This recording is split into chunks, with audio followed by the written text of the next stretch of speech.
bensinnya sampai sedembul katanya. Terus mungkin kemungkinan itu kalau di tempat lain kayak sayur baru itu tinggi banget. Kalau tempat baru gimana? Oh iya, kemarin sore kan aku main batu toh. Itu ngantar makanan. Nah, pas sampai Gurawe Pak. Sampai Gurawe. Oh, Gurawe tahu. Itu dong. Lagi udah lama gitu. Udah lanjut aja, los. Lanjut. Mau biasa. Ya, biasa. Nah, pas sampai pasar Gurawe, nah kalian tahu nggak sih pasar Gurawe? Tahu apa? Enggak tahu. Nah, kan aku pakai motor. Pas pulangnya itu depan pasar Gurawe itu banjir.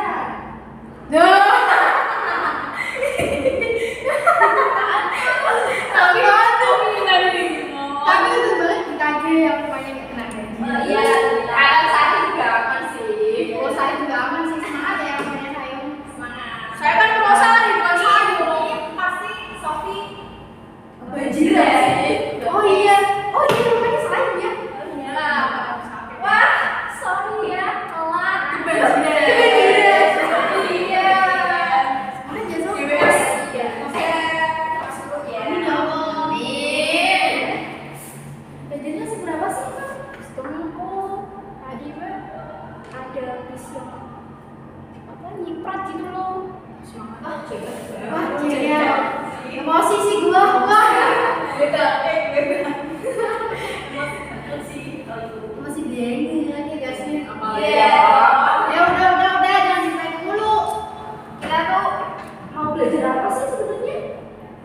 Seingat aku, minggu depan tuh ada ulangan fisika. Tapi materinya apa ya? Aku lupa. Ada yang ingat nggak? Nggak lupa. Kayaknya tuh sumber energi terbarukan.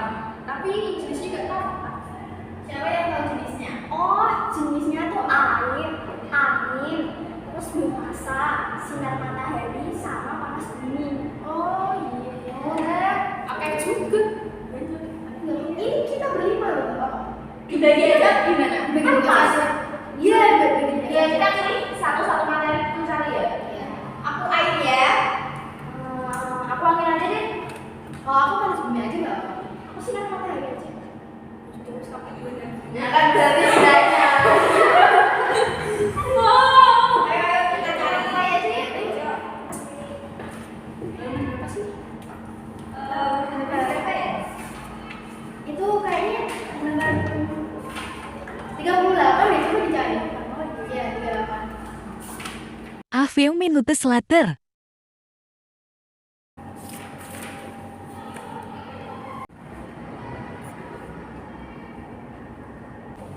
aku duluan ya yang mulai. Iya. Air merupakan salah satu sumber daya alam yang jumlahnya tidak terbatas. Seperti yang diketahui oleh banyak orang, bahwa air sangat diperlukan oleh tubuh manusia. Karena tanpa ada air, kita akan mengalami dehidrasi. Indonesia memiliki potensi energi listrik yang dihasilkan dari PLTA sebesar 75.000 MW. Beberapa negara juga sudah mulai mengembangkan air menjadi energi listrik. Bahkan, Indonesia sudah memiliki bendungan yang cukup luas untuk dijadikan sebagai sumber energi listrik. Berdasarkan daya listrik yang dihasilkan, PLTA dapat dibedakan menjadi 4, yaitu pikohidro, mini-hidro, dan lag hidro. Apakah ada pertanyaan? Sebentar, saya mau tanya. Sebenarnya keuntungan dari sumber energi air terbarukan itu apa sih? Energi ini dapat dimanfaatkan dan diubah menjadi listrik dan PLTA atau pembangkit listrik tenaga air tanpa meninggalkan emisi gas rumah kaca seperti yang dihasilkan oleh PLTA yang menggunakan energi fosil.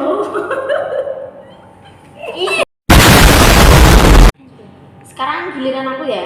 Oh iya, silahkan. Menurut materi yang tadi udah aku baca-baca nih ya, angin itu adalah suatu udara yang bergerak yang disebabkan karena adanya perbedaan tekanan pada permukaan bumi.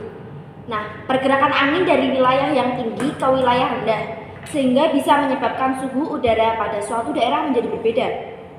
Perbedaan suhu ini bisa kita rasakan pada suhu di malam hari dan suhu di siang hari. Nah, Indonesia kan merupakan negara yang memiliki potensi sumber daya alam yang melimpah. Salah satunya yaitu adalah angin. Selain itu, Indonesia juga sebagai negara kepulauan yang memiliki garis pantai panjang sehingga berpotensi besar untuk menghasilkan energi listrik yang bersumber dari angin. Dalam proses konversi energi angin menjadi energi listrik, aliran angin memanfaatkan sebagai penggerak baling-baling yang telah dihubungkan dengan generator. Besar energi listriknya yang dihasilkan generator tersebut dipengaruhi oleh beberapa faktor, antara lain kecepatan angin, diameter, rotor, dan jenis generator yang digunakan. Dengan ketersediaannya di alam yang tidak terbatas dan ramah lingkungan, sumber energi angin dapat dimanfaatkan sebagai pengganti sumber energi bahan bakar fosil. Di Indonesia, terdapat wilayah yang berpotensi menghasilkan energi listrik bersumber dari angin lebih dari 100 MW, yaitu wilayah Sidrap dan Jeneponto di Sulawesi Selatan. Nay, aku mau tanya, kenapa sih angin itu bisa disebut sebagai sumber energi terbarukan? Oke, bentar. Jadi gini, energi angin itu merupakan energi terbarukan yang cukup berkembang pemanfaatannya saat ini. Sebab, angin adalah salah satu bentuk energi yang tersedia secara melimpah di alam ini. Udah gitu. Oh, oke. Sekarang giliran aku ya. Panas bumi. Panas bumi merupakan sumber energi yang terdiri atas air dan secara terus-menerus mengalami siklus hidrologi secara kontinu dihasilkan dari bagian dalam bumi. Sistem panas bumi di Indonesia terjadi adanya 3 lempeng yang saling berinteraksi.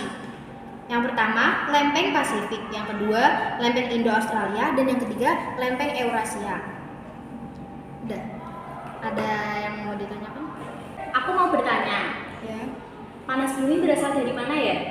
Jadi, panas bumi itu berasal dari magma, di mana magma itu merupakan suatu inti luar bumi yang terbuat dari batuan dengan suhu yang sangat panas.